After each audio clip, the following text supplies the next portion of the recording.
Dentro de estas prolongaciones, y ya que las nombramos ahora, las prolongaciones del soma, están las dendritas y el axón. El axón es más el sitio de salida de la información y las dendritas es el sitio más de recepción de la información, de entrada de la información hacia la neurona. En el campo de la embriología, y esto es re interesante, o sea, la embriología es la ciencia que estudia el desarrollo de un organismo, desde que es un huevo, digamos, desde que el huevo está fecundado, pasando por diferentes estadios del desarrollo en el embrión y luego a dar el organismo adulto. Y en este campo, un señor llamado Harrison inventó una técnica súper novedosa que permitió definitivamente demostrar aquello que Ramón y Cajal propuso de los elementos unitarios, de las neuronas, que cada una estaba separada, tenía un núcleo, sus dendritas y sus axones, y que formaba parte de este gran tejido que era el sistema nervioso. Él lo que hizo, Harrison, trabajaba con embriones de rana, es decir, que el embrión de rana, lo que comúnmente llamamos renacuajo, y lo que hizo fue tomar porciones del sistema nervioso del renacuajo y colocarlas en cajitas y disgregar en sus células componentes. Es decir, así como nosotros podemos ir al campo, agarrar una planta, ponerla en una maceta y todos los días regarla y cuidarla, este señor hizo lo mismo. Tomó porciones del sistema nervioso, las disgregó, la puso en una macetita y la puso en un medio que era con condiciones químicas y nutritivas similares al sistema nervioso y logró mantener esas células por un tiempo determinado.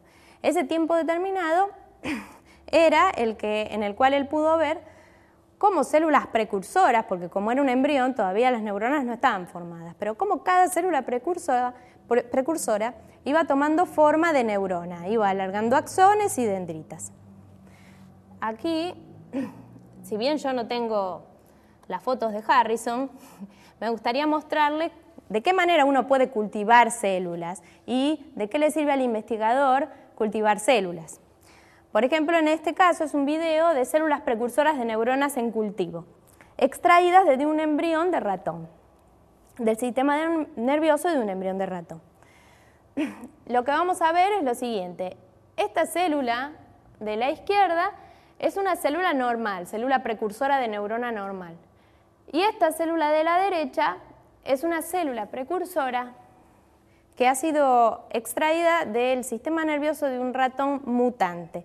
Es decir, que tiene afectada la expresión de una proteína y esta proteína es importante para la inducción de axones y de dendritas. Lo que vamos a ver es fotos tomadas cada 1 minuto durante 2 días. Y vemos cómo la célula de la izquierda va alargando desde el soma arborizaciones, algunas de ellas más largas que otras, mientras que la célula de la derecha, que proviene del ratón mutado, no lo puede hacer. Es decir, que esta técnica, creada por Harrison en aquel momento, se utiliza mucho hoy en día para observar cómo, si afectamos la expresión de determinadas proteínas, cómo afecta esto al desarrollo del sistema nervioso. Pero bueno, Harrison en ese momento comprobó entonces que cada célula tenía la información para inducir la formación de dendritas y de axones y por lo tanto sostener la hipótesis de la doctrina de la neurona que había formulado Cajal. En el campo de la fisiología es la ciencia que estudia el funcionamiento del organismo como un todo o de los tejidos y los órganos por separado. Los experimentos de Luigi Galvani marcaron un antes y después en las neurociencias. Este señor, trabajando con una preparación de sapo que comenzaba desde la mitad del cuerpo del sapo hacia abajo, que contenía principalmente entonces neuronas en la médula espinal que inervaban los músculos de las patas del sapo, descubrió que tanto las neuronas como las células musculares inducían electricidad, es decir, que el lenguaje, la manera que ellas utilizaban para comunicarse eran impulsos eléctricos. Él descubrió cómo se comunican, cómo se hablan las células y con eso creó la electrofisiología, una rama de la neurociencia muy conocida, digamos. Siguiendo la misma línea, von Helmholtz lo que hizo fue ir un poquito más allá y observó cómo los impulsos eléctricos desde una neurona podrían afectar la actividad eléctrica de la siguiente neurona con la cual está haciendo contacto. También midió la velocidad de los impulsos eléctricos.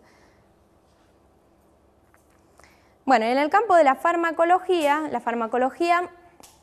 es la ciencia que estudia los medicamentos o las drogas, la composición química de las mismas y cómo estas drogas o estos medicamentos tienen un efecto en el organismo como un todo de vuelta o en los tejidos u órganos.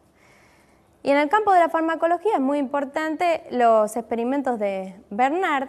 Este señor conocía los efectos del curare, una droga que se extraía de plantas, la usaban poblaciones de indígenas y se utilizaba como anestésico, se untaba las puntas de las flechas con curare y al incidir la flecha en la presa lo que hacía era paralizar la presa. Entonces Bernard lo que dijo,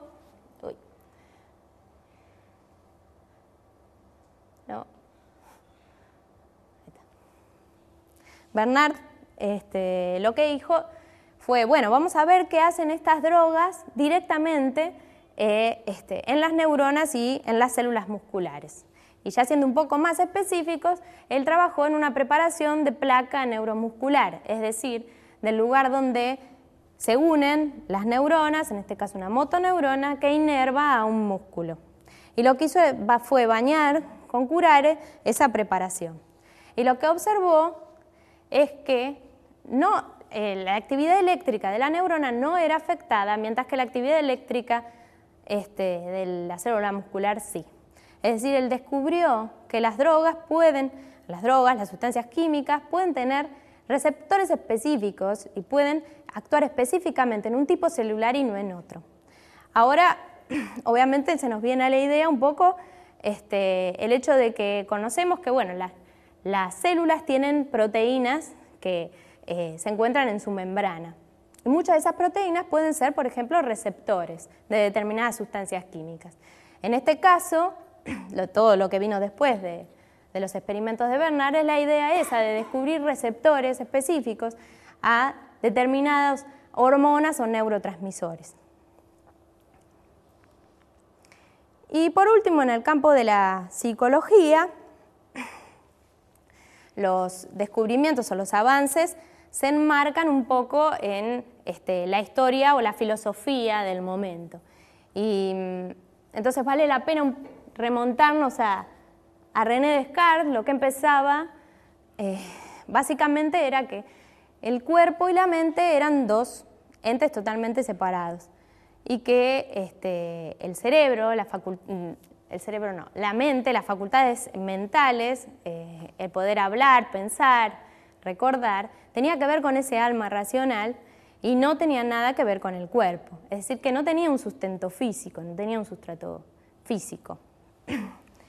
Y entonces decía que pienso y luego existo. Era la idea de utilizar esa alma racional y recién entonces ser alguien, ¿no? Por supuesto, esa idea fue mantenida durante mucho tiempo y recién con la propuesta de este señor Gall, el cual era un físico y neuroanatomista, que fue el primero en decir que las facultades mentales tenían un locus físico, tenían un lugar en nuestro cuerpo y que ese lugar era el cerebro.